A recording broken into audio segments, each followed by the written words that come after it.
Hello everyone, good morning, welcome to our channel. আশা করি তোমরা সবাই অনেক অনেক ভালো আছো আর তোমাদের ভালোবাসা আমরাও অনেক ভালো আছি। তো বন্ধুরা, আজকে হলো চৈত্র সংক্রান্তি। তোমরা তো জানো চৈত্র সংক্রান্তিতে বাঙালিদের অনেক নিয়ম। তো পাপাকে ঘুম থেকে উঠেই খাইয়ে দিয়েছি, খাইয়ে দিয়ে চলে আসলাম রান্নাঘরে।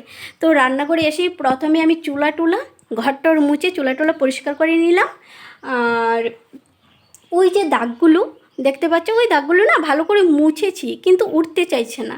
তো এই দাগগুলি কি করে উঠবে তোমরা একটু জানিও, কেউ যদি জেনে থাকো। আর না হলে ওই জায়গাটা না দেখতে বিচ্ছিরি লাগছে। তো ওই জায়গাটা কিভাবে ডেকে দেবো তোমরা একটু জানিও আমাকে। আর আজকে কি রান্না করব সবটাই তোমাদের সাথে শেয়ার করছি। তো স্কিপ না করে পুরো ভিডিওটা দেখতে থাকো।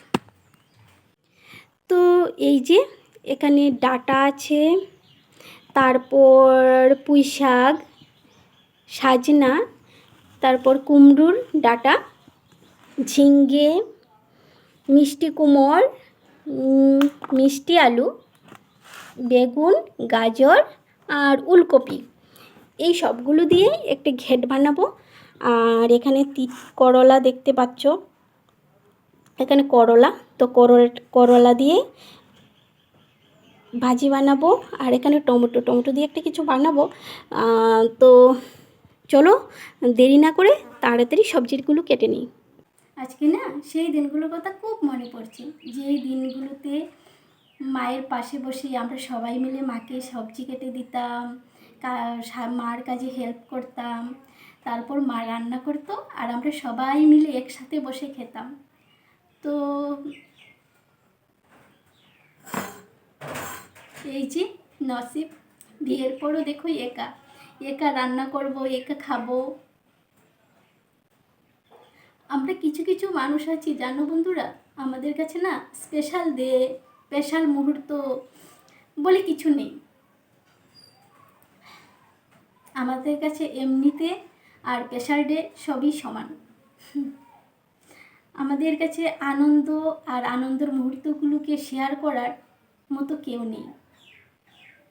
আনন্দটাও নিজের সাথেই শেয়ার করি আর সব কিছু নিজেই করি।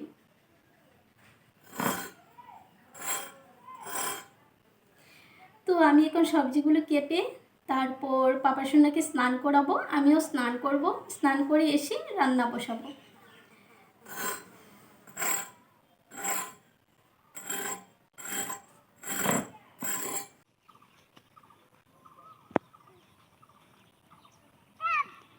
পাপা পাপা, এই হাম্বা কিভাবে ডাকে? হাম্বা কিভাবে ডাকে?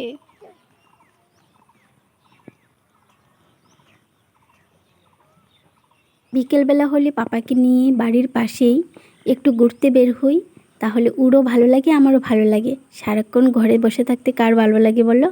তো বন্ধুরা, আজকের মতো ভিডিওটা এই পর্যন্তই, কালকে আবার দেখা হবে। ততক্ষণ সবাই